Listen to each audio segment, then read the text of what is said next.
and when I ask these companies, what's the main reason you don't outsource? The main reason they say is that they want to stay in control, right? So control is kind of the operative word there. So for them, outsourcing implies less control. Is that perception or reality? And can you outsource and still be in control? Great question. Great question. And I'll tell you, Adrian, probably the most common question I get in my role. My answer to that is it's perception. There are so many successful outsourcing solutions and relationships out there. I'm going to tell you it's perception. I think the biggest challenge, or what we try to warn new clients about, is the notion of just because you've outsourced your warehouse facility, or perhaps a transportation lane, or your complete supply chain, it doesn't mean that you've outsourced responsibility for your supply chain. And you still have responsibility for your supply chain. You still have to understand your supply chain, and absolutely you still need to have control of your supply chain. And it's a difficult question to answer, but when you're across the table from a potential new client and talk about outsourcing, they're expecting that they're going to cut all their costs, and that's not the case. You still need to keep that in-house expertise. And again, the successful relationships, the ones that we do very, very well in, they still have a lot of in-house supply chain expertise. It's as simple as that. So, someone a lot smarter than me in the world history had the phrase, "To measure is to know." And that's the case here, is to measure is to know. And it is about performance measurements. And at the end of the day, it is about metrics.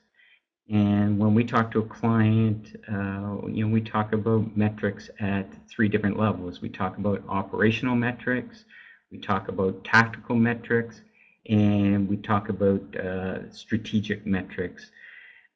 Some quick examples of those 3. Operational metrics for us is really aimed at our operation as a provider.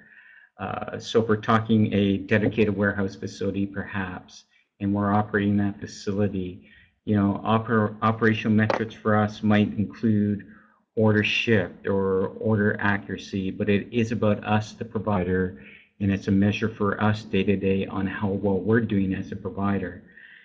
When we think about tactical metrics, what we aim our tactical metrics at is the client's business critical measures. So it's really about the client, and for a client, example of a tactical measure may be an order cycle time or a ship cycle time. So it's a time that client gave us an order and we got that order to our shipping dock, or perhaps it's the time that from the point we ship that order out to our customer's customer receiving that order. So that's the tactical measures, and then really it's about our clients' critical business measures. So the last one, strategic measures, which we love to put in place, and sometimes a little more difficult with our clients, but strategic measures are really aimed at measuring our clients' and business goals at a higher level. So a couple of examples, is our client profitable at the end of the quarter, or the end of the month, or the end of the year? So are we as supply chain operators delivering what we said we would deliver at the right price, and positively affecting their profitability?